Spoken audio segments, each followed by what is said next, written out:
আপনার অসুখটা কি বলুন। রোগী কিছু বলল না।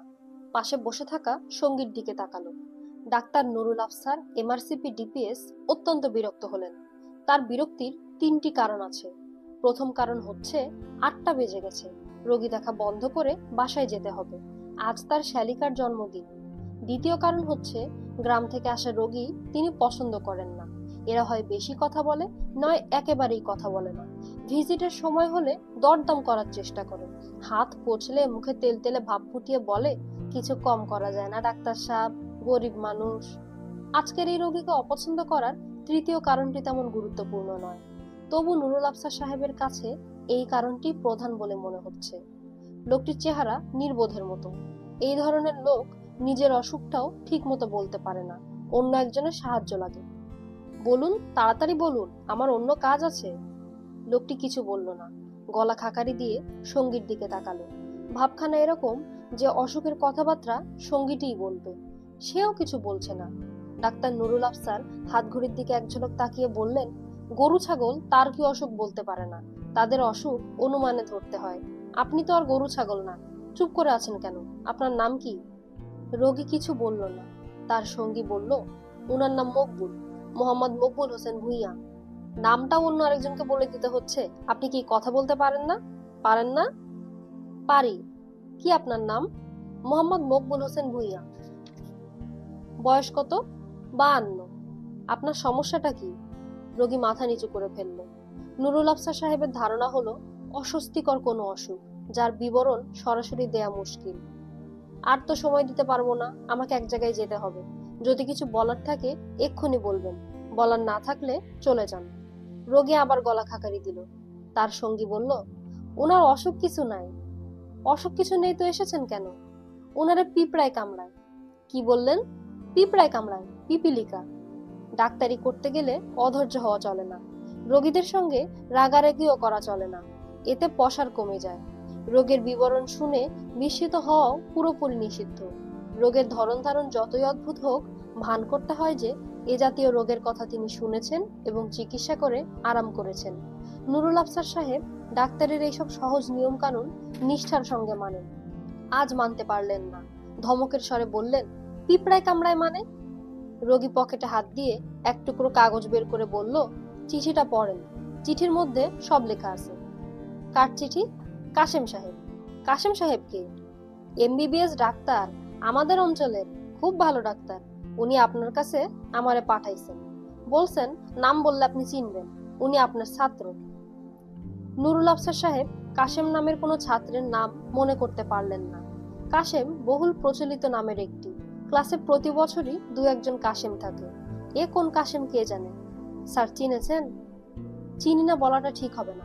পুরনো ছাত্ররা রোগী পাঠায়, এদেরকে খুশি রাখা দরকার। কাজেই আফসার সাহেব শুকনো হাসি হেসে বললেন, হ্যাঁ চিনেছি। কি লিখেছে দেখি? উনি স্যার আপনাকে সালাম দিয়েছেন। আচ্ছা ঠিক আছে, দেখি চিঠিটা দেখি। চিঠি দেখে ডাক্তার সাহেবের ভ্রু কুঞ্চিত হলো। বাঙালি জাতির সবচেয়ে বড় দোষ হলো এরা কোনো জিনিস সংক্ষেপে করতে পারে না। 2 পাতার এক চিঠি ফেলে বসেছেন। তিনি পড়লেন, পরম শ্রদ্ধেয় স্যার, আমার সালাম জানবেন। আমি 73 ব্যাচের ছাত্র। আপনি আমাদের ফার্মাকোলজি পড়াতেন। আপনার বিষয়ে আমি সর্বোচ্চ নম্বর পেয়েছিলাম। সেই উপলক্ষে আপনি আপনার বাসায় আমাকে চায়ের দাওয়াত করেছিলেন। আশা করি আপনার মনে পড়েছে। যাই হোক, আমি মকবুল সাহেবকে আপনার কাছে পাঠাচ্ছি। মকবুল এই অঞ্চলের একজন অত্যন্ত ধনবান ব্যক্তি। সে বছর 4 ধরে অদ্ভুত এক ব্যাধিতে ভুগছে। একে ব্যাধি বলা যাবে না, কিন্তু অন্য কোনো নামও আমি পাচ্ছি না। ব্যাপারটা হচ্ছে তাকে সবসময় পিঁপড়ায় কামড়ায়। বুঝতে পারছি বিষয়টা আপনার কাছে খুবই হাস্যকর মনে হচ্ছে। শুরুতে আমার কাছেও মনে হয়েছিল। আমি ভেবেছিলাম এটা এক ধরনের মানসিক ব্যাধি। বর্তমানে আমার সেই ধারণা পুরোপুরি ভেঙে গেছে। আমি নিজে লক্ষ্য করেছি, মকবুল সাহেব বসলেই সারি বেঁধে পিঁপড়া তার কাছে আসতে থাকে। পীর ফকির, তাবিজ, ঝাড়ফুঁক জাতীয় আদিভৌতিক চিকিৎসা সবই করানো হয়েছে, কোনো লাভ হয়নি। আমি কোনো উপায় না দেখে আপনার কাছে পাঠালাম। আপনি দয়া করে ব্যাপারটা হেসে উড়িয়ে দেবেন না। বিনীত, আপনার একান্ত অনুগত ছাত্র, Abul Kashem, blue star pharmacy, Nandail, Kendua. Doctor সাহেব রোগীর দিকে তাকালেন। রোগী পাথরের মতো মুখ করে বসে আছে। গায়ে ফতুয়া ধরনের জামা, পরনে লুঙ্গি, অত্যন্ত ধনবান ব্যক্তির পোশাক নয়। ডাক্তার সাহেব কি বলবেন বুঝতে পারলেন না। কিছু একটা বলতে হয়। মকবুল আগ্রহ নিয়ে তাকিয়ে আছে। এই উদ্ভট যন্ত্রণার কোনো মানে হয়? পিঁপড়া কামড়ায় আপনাকে? জি স্যার, কোন এক জায়গায় বসে থাকলে পিঁপড়া এসে ধরে। নুরুল আফসার সাহেব একবার ভাবলেন বলবেন, আপনি কি রসগোল্লা নাকি যে পিঁপড়া ছেকে ধরবে? শেষ পর্যন্ত বললেন না। বড় কষ্টে আছি স্যার, যদি ভালো করে দেন সারা জীবন কেনা গোলাম হইয়া থাকবো। টাকা পয়সা কোনো ব্যাপার না স্যার, টাকা যা লাগে লাগুক। আপনার কি অনেক টাকা? জি স্যার। কি পরিমাণ টাকা আছে? রোগী কোনো জবাব দিল না। রোগীর সঙ্গী বলল, মকবুল ভাইয়ের কাছে টাকা পয়সা কোনো ব্যাপার না, 1,00,000-2,00,000 ওনার হাতের ময়লা। নুরুল আফসার সাহেব এই প্রথম খানিকটা কৌতূহলী হলেন। লাখ টাকা, ফতুয়া গায়ে লুঙ্গি পরা এই লোকটির হাতের ময়লা, এটা বিশ্বাস করতে কষ্ট হয়। তিনি নিজেও ধনবান ব্যক্তি। ফিক্সড ডিপোজিটে তার 11 লাখ টাকার মতো আছে। এই টাকা সঞ্চয় করতে গিয়ে জীবন পানি করে দিতে হয়েছে। ভোর 6টা থেকে রাত 12টা, এক মুহূর্তের বিশ্রাম নেই। একমাত্র ছুটির দিন শুক্রবারটাও তিনি কাজে লাগান। সকালের ফ্লাইটে চিটাগং যান, লাস্ট ফ্লাইটে ফিরে আসেন। ওখানকার একটা ক্লিনিকে বসেন। ওই ক্লিনিকের তিনি কনসাল্টিং ফিজিশিয়ান। আর এই লোককে দেখে তো মনে হয় না সে কোনো কাজকর্ম করে। নির্বোধের মতো এই লোক এত টাকা কি করে পায়? নুরুল আফসার সাহেবের মেজাজ খারাপ হয়ে গেল। মকবুল ক্ষীণস্বরে বলল, রোগটা যদি সারায় দেন। এটা কোনো রোগ না। আমি এমন কোনো রোগের কথা জানি না যে রোগে দুনিয়ার পিঁপড়ে এসে কামড়ায়। অসুখটা আপনার মনে। আমি সাইকিয়াট্রিস্টের ঠিকানা লিখে দিচ্ছি, তার সঙ্গে কথা বলুন। আপনার যে সমস্যা, এই সমস্যার সমাধান আমার কাছে নেই। নুরুল আফসার সাহেব বাক্যটা পুরোপুরি শেষ করলেন না, কারণ একটা অদ্ভুত দৃশ্যে তার চোখ আটকে গেল। তিনি দেখলেন টেবিলের উপর রাখা মকবুলের ডান হাতের দিকে এক সারি লাল পিঁপড়া এগোচ্ছে। পিঁপড়ারা সচরাচর এক লাইনে চলে, এরা 3টি লাইন করে এগোচ্ছে। ডাক্তার সাহেবের দৃষ্টি লক্ষ্য করে মকবুলও তাকালো পিঁপড়ার সারির দিকে। সে কিছু বলল না বা হাতও সরিয়ে নিল না। নুরুল আফসার সাহেব বললেন, এই পিঁপড়াগুলি কি আপনার দিকে আসছে? জি স্যার। বলেন কি? পায়েও পিঁপড়া ধরছে, এক জায়গায় বেশিক্ষণ বসতে পারি না স্যার। নুরুল আফসার সাহেব কাছে এগিয়ে এলেন, উঁচু হয়ে বসলেন। সত্যি সত্যি দুসারি পিঁপড়া লোকটির পায়ের দিকে এগোচ্ছে। মকবুল সাহেব? জি স্যার। আমার একটা জরুরি কাজ আছে, চলে যেতে হচ্ছে। আপনি কি কাল একবার আসবেন? অবশ্যই আসবো, যার কাছে যাইতে বলেন যাব। বড় কষ্টে আছি স্যার, রাতে ঘুমাইতে পারি না, নাকের ভিতর দিয়া পিঁপড়া ঢুকে যায়। আপনি কাল আসুন, কাল কথা বলবো। জি আচ্ছা। মকবুল উঠে দাঁড়ালো। পর মুহূর্তেই যে ঘটনাটা ঘটলো তার জন্য নুরুল আফসার সাহেব মানসিকভাবে প্রস্তুত ছিলেন না। তার কাছে মনে হলো মকবুল কিছুক্ষণের জন্য হলেও বদ্ধ উন্মাদ হয়ে গেছে। চিন্তা ও বিচার শক্তি পুরোপুরি লোপ পেয়েছে। তিনি দেখলেন মকবুল হিংস্র ভঙ্গিতে লাফিয়ে পা ঘষে ঘষে পিঁপড়া মারার চেষ্টা করছে। এক পর্যায়ে সে হুমড়ি খেয়ে পড়ল টেবিলে, দুহাতে পিষে ফেললো পিঁপড়ার শাড়ি। মকবুলের মুখ ঘামে চটচট করছে, চোখের তারা ঈষৎ লালানো, মুখে হিস হিস শব্দ করছে এবং নিচু গলায় বলছে, হারামজাদা, হারামজাদা। তার সঙ্গী কিছুই বলছে না, মাথা নিচু করে দেশলাইয়ের কাঠি দিয়ে দাঁত খোঁচাচ্ছে। তার ভাবভঙ্গি থেকে মনে হওয়া স্বাভাবিক যে এ জাতীয় ঘটনার সঙ্গে সে পরিচিত। এই ঘটনায় সে অস্বাভাবিক কিছু দেখছে না। নুরুল আফসার সাহেব শালীর জন্মদিনের কথা সম্পূর্ণ ভুলে গেলেন। রোগীর দিকে হতভম্ব চোখে তাকিয়ে রইলেন। তার দুজন অ্যাসিস্ট্যান্টও ছুটে এসেছে। তারা দরজা ধরে দাঁড়িয়ে আছে। তাদের চোখে মুখে বিস্ময়ের চেয়েও ভয় বেশি। মকবুল হঠাৎ করেই শান্ত হয়ে গেল। নিচু গলায় বলল, স্যার, কিছু মনে নেবেন না। এই পিঁপড়ার ঝাঁক আমার জীবন শেষ করে দিছে। হারামজাদা পিঁপড়া, এক গ্লাস ঠান্ডা পানি দিবেন? ডাক্তার সাহেবের অ্যাসিস্ট্যান্ট অতি দ্রুত ফ্রিজ থেকে পানির বোতল বের করে নিয়ে এলো। একজন ভয়ঙ্কর পাগলের পাগলামি হঠাৎ থেমে গেছে, এই আনন্দেই সে আনন্দিত। মকবুল পানির গ্লাস হাতে নিয়ে বসে রইল। পানি মুখে দিল না, মাথা নিচু করে বিড়বিড় করে বলল, যেখানে যায় সেইখানে পিঁপড়া, কি করবো কন? যে খাটে ঘুমাই সেই খাটের পায়ের নিচে বিরাট বিরাট মাটির সরা, সরা ভর্তি পানি, তাতেও লাভ হয় না। লাভ হয় না? যে না, কেমনে কেমনে জানি বিছানায় পিঁপড়া উঠে, ঘন্টা ঘন্টায় বিছানার চাদর বদলাইতে হয়। বলেন কি? সত্যি কথা বলতেছি জনাব, এক বর্ণ মিথ্যা না। যদি মিথ্যা হয় তাইলে যেন আমার শরীরে কুষ্ঠ হয়। আমি জনাব এক জায়গায় বেশিক্ষণ থাকতে পারি না, জায়গা বদল করতে হয়, আমার জীবন শেষ। ডাক্তার সাহেব এক দৃষ্টিতে তাকিয়ে রইলেন। যে লোকটিকে শুরুতে মনে হয়েছিল কথা বলতে পারে না, এখন দেখা যাচ্ছে সে প্রচুর কথা বলতে পারে। এটাই স্বাভাবিক। গ্রামের লোকজনের প্রাথমিক ইনহিবিশন কেটে গেলে প্রচুর কথা বলে, প্রয়োজনের কথা বাদ দিয়ে অপ্রয়োজনের কথাই বেশি বলে। চিকিৎসায় কোনো ত্রুটি করি না জনাব। কেরোসিন তেলে কর্পূর দিয়ে সেই তেল শরীরে মাখছি, যদি গন্ধে পিঁপড়া না আসে। প্রথম 2-1 দিন লাভ হয়, তারপর হয় না, পিঁপড়া আসে। এমন জিনিস নাই যে শরীরে মাখি নাই, যে যা বলছে মাখছি। একজন বলল বাদুড়ের গু শরীরে মাখলে আরাম হইব, সে বাদুড়ের গুও মাখলাম, এর চেয়ে জনাব আমার মরণ ভালো।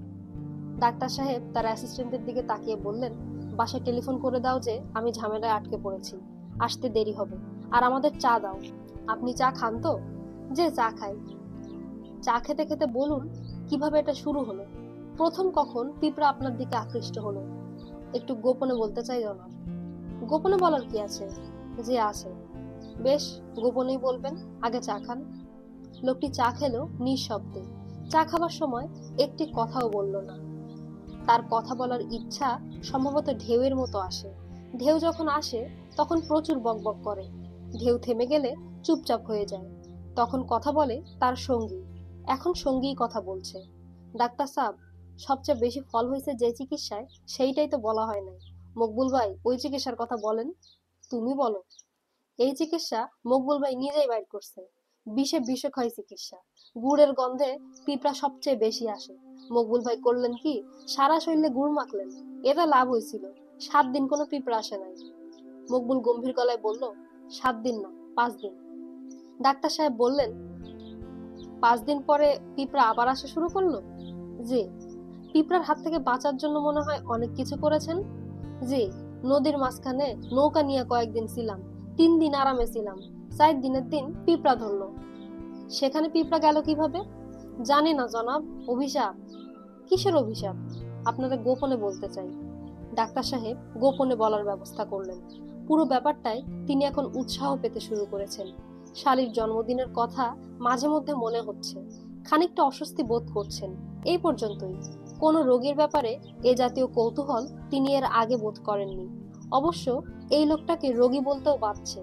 কাউকে পিঁপড়া ছেকে ধরে, এটা নিশ্চয়ই কোনো রোগ ব্যাধির পর্যায়ে ফেলা যাবে না। ঘর থেকে সবাইকে সরিয়ে দেওয়া হয়েছে। মকবুলের সঙ্গীও নেই, দরজা ভেজানো। মকবুল নিচু গলায় কথা বলা শুরু করলো, জনাব, আপনারা আমি আগেই বলছি আমি টাকা পয়সাওয়ালা লোক। আমাদের টাকা পয়সা আইসকাইলেন না। ব্রিটিশ আমলে আমার দাদা যান পাকা দালান দেন। দাদা জানের 2টা হাতি ছিল, একটার নাম ময়না, অন্যটার নাম সুরভি। 2টাই মাদি হাতি। ওই প্রসঙ্গ থাক, আপনার পিঁপড়ার প্রসঙ্গ আনুন। আসতেছি। আমি পিতামাতার একমাত্র সন্তান, বিরাট ভূ সম্পত্তির মালিক। টাকা পয়সা ক্ষমতা এইসব জিনিস বেশি থাকলে মানুষের সহজ চরিত্র ঠিক থাকে না। আমারও ঠিক ছিল না। আপনারা যারা চরিত্র দোষ বলেন তাই হইল। 15-16 বছর বয়সেই বিরাট বাড়ি, সুন্দরী মেয়ে ছেলের অভাব ছিল না, দাসীবাদী ছিল, দরিদ্র আত্মীয় স্বজনের মেয়ে বউরা ছিল। আমার একটা কঠিন কথা বলার বা শাসন করার কেউ ছিল না। আমার মা অবশ্য জীবিত ছিলেন।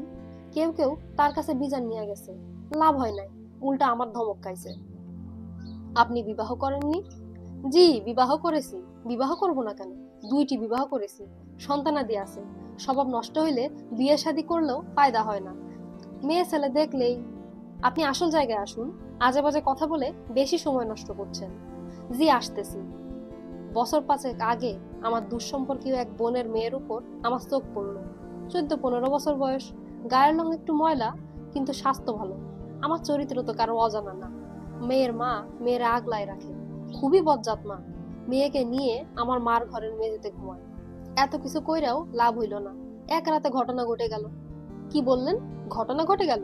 যে, আশ্চর্য ব্যাপার। আপনি যেভাবে বলছেন তাতে মনে হচ্ছে খুবই তুচ্ছ একটা ব্যাপার। জিনিসটা তুচ্ছই, কিছুই না। হাসবেন না, হাসির কোনো ব্যাপার না। যে আচ্ছা, তারপর কি হইল? ওই বজ্জাত মা সেই রাতেই মেয়েটারে ইঁদুর মারা বিষ খাওয়াইয়া দিল, আর নিজে একটা দড়ি নিয়ে বাড়ির পেছনে একটা আম গাছে ফাঁস নিল। আমারে বিপদে ফেলার চেষ্টা, আর কিছু না। মাগি চূড়ান্ত বজ্জাত। আমি চিন্তায় পড়লাম। 2টা মৃত্যু সোজা কথা না। থানা পুলিশ হবে, পুলিশ তো এই জিনিসটাই চায়। এরা বলবে খুন করা হয়েছে। আপনি খুন করেননি? আরে না, খুন করব কি জন্য? আর যদি খুনের দরকারও হয়, নিজের ঘরে খুন করব? কাউরে খুন করতে হইলে জায়গার অভাব আছে? খুন করতে হয় নদীর উপরে, রক্ত ধুইয়া ফেলতে হয়, তারপর লাশ বস্তার ভিতর ভইরা চুন মাখায়া 4-5টা ইট বস্তার ভিতর দিয়া ফালাই দিতে হয়, এই জন্মের জন্য নিশ্চিত। কোনো সম্বন্ধের পুত কিছু জানবো না। আপনি খুনও করেছেন? যে না, দরকার হয় নাই। যেটা বলতেছিলাম সেটা শুনুন। ঘরে 2টা লাশ। আমি বললাম, খবরদার লাশের গায়ে কেউ হাত দিবা না, যেরকম আছে সেরকম থাক। আমি নিজে গিয়ে থানার ওসি সাহেবরে নিয়ে আসতেছি। ওসি সাহেব আইয়া যা করবার করবো। থানা আমার বাড়ি থেকে 15 মাইল দূর। পানসি নৌকা নিয়ে গেলাম। দারোগা সাহেব আর থানা স্টাফের জন্য 5,000 টাকা নজরানা নিয়ে গেলাম। গিয়া দেখি বিরাট সমস্যা। দারোগা সাহেব গিয়াছেন বোয়ালখালী ডাকাতি মামলার তদন্তে, ফিরলেন পরের দিন। তারে নিয়ে আমার বাড়িতে আসতে লাগলো 3 দিন। বর্ষাকাল, গরমের দিন, 3 দিনে লাশ গেছে পচে, বিকট গন্ধ। দারোগা সাহেবরে নিয়ে কাঁঠাল গাছে গিয়া দেখি অদ্ভুত দৃশ্য। লাখ লাখ লাল পিঁপড়া লাশের শরীরে। মনে হইতাছে মাগি সারা শরীরে লাল চাদর। মেয়েটারও একই অবস্থা। মুখ হাত পা কিছুই দেখার উপায় নাই, পিঁপড়ায় সব ঢাকা। মাঝে মাঝে সবগুলা পিঁপড়া যখন একসঙ্গে নড়ে তখন মনে হয় লাল চাদর যেন ঝাড়া দিল। ডাক্তার সাহেব তিক্ত গলায় বললেন, আপনি তো দেখি খুবই বদলোক। যে না, আমার মতো টাকা পয়সা যারা থাকে তারা আরো বদ হয়, আমি বদ না। তারপর কি ঘটনা ঘটলো সেটা শুনেন। আমি একটা সিগারেট ধরাইলাম। সিগারেটের আগুন ফেলার সাথে সাথে মেয়েটার শরীরে সবগুলো পিঁপড়া নড়লো। মনে হলো যে একটা বড় ঢেউ উঠলো। তারপর সবগুলি পিঁপড়া একসঙ্গে মেয়েটারে ছাইড়া মাটিতে নামলো। মেয়েটার চোখ মুখ সব খাইয়া ফেলছে, জায়গায় জায়গায় হাড্ডি বের হয়ে গেছে। দারোগা সাহেব রুমাল দিয়ে নাক চেপে ধরে বললেন, মাবুদ এলাহি। তারপর অবাক হয়ে দেখি সবগুলা পিঁপড়া এক লগে আমার দিকে আসতেছে। ভয়ঙ্কর অবস্থা। আমি দৌড় দিয়ে বাইরে আসলাম। কিছুক্ষণের মধ্যে পিঁপড়াগুলো বাইরে আসলো। মনে হইলো আমারে খুঁজতেছে। সেই থেকে শুরু, যেইখানে যায় পিঁপড়া। জনাব, আপনার এই ঘরে কি সিগারেট খাওয়া যায়? খাওয়া গেলে একটা সিগারেট খাইতে চাই। খান। শুকুর আলহামদুলিল্লাহ। মকবুল সিগারেট ধরালো। তার মুখ বিষণ্ণ। সে আনাড়িদের মতো ধোঁয়া ছাড়ছে, খুক খুক করে কাশছে। খানিকটা দম নিয়ে বলল, আমার কাশি ছিল না, এখন কাশি হয়েছে। নাকের ভিতর দিয়ে পিঁপড়া ঢুকে গেছে ফুসফুসে। ওরা ওইখানেই বসবাস করে।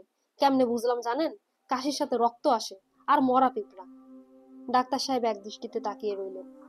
মকবুল সিগারেটের লম্বা টান দিয়ে বলল, সিগারেট খাইতেছি যাতে ভালো মতো কাশি উঠে। কাশি উঠলে কাশির সাথে পিঁপড়ার ডিম বাইরে হবে। আপনি দেখবেন নিজের চোখে। আমি ঘোষণা দিছি, যে আমার পিঁপড়ার হাত থেকে বাঁচাইবো তারে আমি নগদ 2 লাখ টাকা দিব। আমি বদলোক হইতে পারি, কিন্তু আমি কথার খেলাপ করি না। আমি টাকা সাথে নিয়ে আসছি, আপনি আমারে বাঁচান। ডাক্তার সাহেব কিছু বললেন না। তিনি তার বিশাল সেক্রেটারিয়েট টেবিলের ওপর কাচের দিকে তাকিয়ে আছেন। মকবুলের বাম হাত টেবিলের ওপর। 2 সারি পিঁপড়া টেবিলের 2 প্রান্ত থেকে সেই হাতের দিকে এগোচ্ছে। মকবুলেরও সেই দিকে চোখ পড়ল। সে ছোট্ট নিঃশ্বাস ফেলে বলল, আপনার কিছু করা সম্ভব না, ঠিক না ডাক্তার সাহেব? হ্যাঁ ঠিক। আমি জানতাম আমার মরণ পিঁপড়ার হাতে। মকবুল মন্ত্রমুগ্ধের মতো এগিয়ে আসা পিঁপড়ার সারি দুটির দিকে তাকিয়ে আছে। তার চোখ চকচক করছে। সে তার বাঁ হাত আরেকটু এগিয়ে দিয়ে নিচু গলায় বলল, নে খা। পিঁপড়ারা মনে হলো একটু থমকে গেল, গা বেয়ে উঠল না, কিছুক্ষণ অনিশ্চয়তায় ভুগলো। মকবুল বলল, নিজ থাইকা খাইতে দিলে এরা কিছুক্ষণ চিন্তা ভাবনা করে, সঙ্গে সঙ্গে শরীরে উঠে না, সলা পরামর্শ করে। এই দেখেন ডাক্তার সাহেব, উঠতাছে না। তাই তো দেখছি। 2-1 মিনিটের ব্যাপার। 2-1 মিনিটে সলা পরামর্শ শেষ হইব, তখন শরীরে ওঠা শুরু করবো। হলেও তাই। ডাক্তার সাহেব লক্ষ্য করলেন পিঁপড়ার দল মকবুলের বাঁ হাতেই উঠতে শুরু করেছে। 2টি সারি ছাড়াও নতুন 1 সারি পিঁপড়া রওনা হয়েছে। এই পিঁপড়াগুলির মুখে ডিম। ডাক্তার সাহেব ভেবে পেলেন না মুখে ডিম নিয়ে পিঁপড়াগুলি যাচ্ছে কেন, এরা চায় কি, কে তাদের পরিচালিত করছে, কে সেই সূত্রধর।